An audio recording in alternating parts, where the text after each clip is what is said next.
Are you ready to turn your potential into performance? If so, you're in the right place. This is the Coach Bru Show, and here's your host, John Brubaker.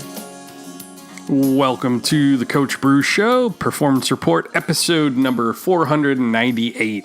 Today we're talking about fear of success. This weekend, my daughter Julia didn't want to swim in her first swim meet of the year. She didn't want to practice. She didn't want to start practice 2 weeks ago either.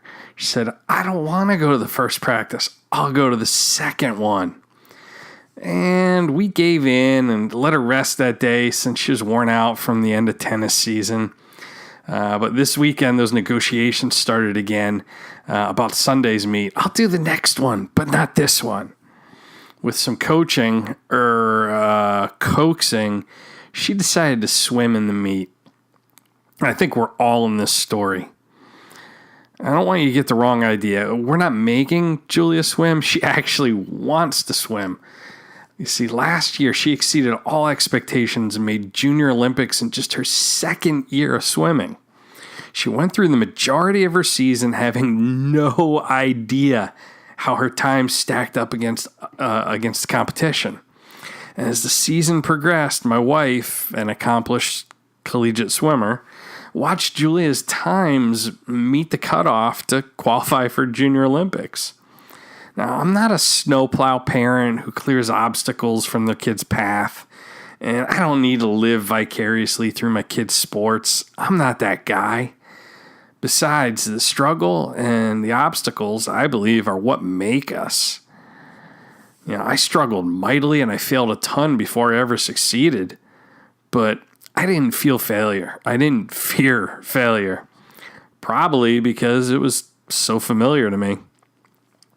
See, I'm the high school kid who took geometry 3 times before he passed, and I'm also the college athlete who underachieved, and not for a lack of talent. What did I fear? Well, I feared success. Truth be told, it's something I still struggle with.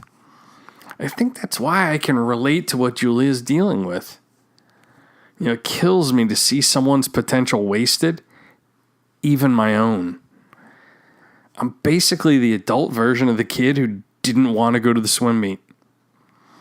After having some success with my last book, I was afraid to release my new book, Stadium Status. My last book, Seeds of Success, won 3 awards, was adapted to a screenplay, and is used by a couple dozen college and professional sports teams. Wasn't that good enough?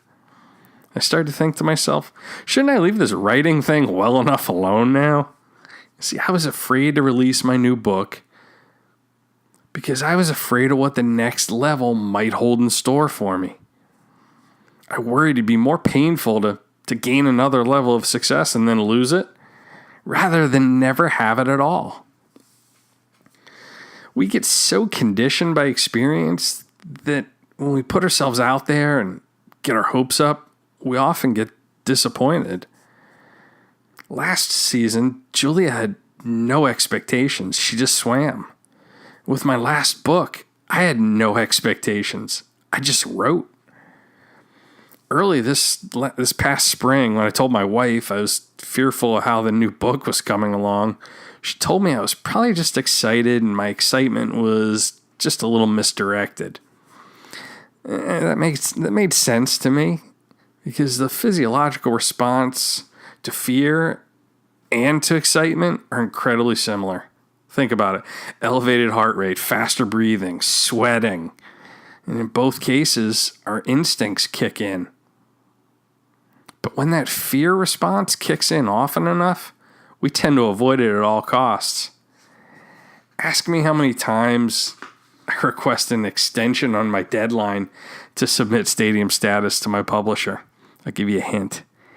It rhymes with thrive. I battle fear of success every day.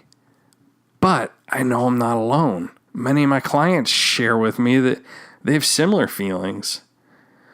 We get in our own way because we let our past stand in the way of our future. Success is more complex than failure. Everyone experiences more failure than success. That's life, which so often makes success uncharted waters for us. Sometimes we aren't afraid we can't do something. We're actually afraid we can. What happens then? It's a huge responsibility. The lives we transform, the ability to do more, give more, and serve more.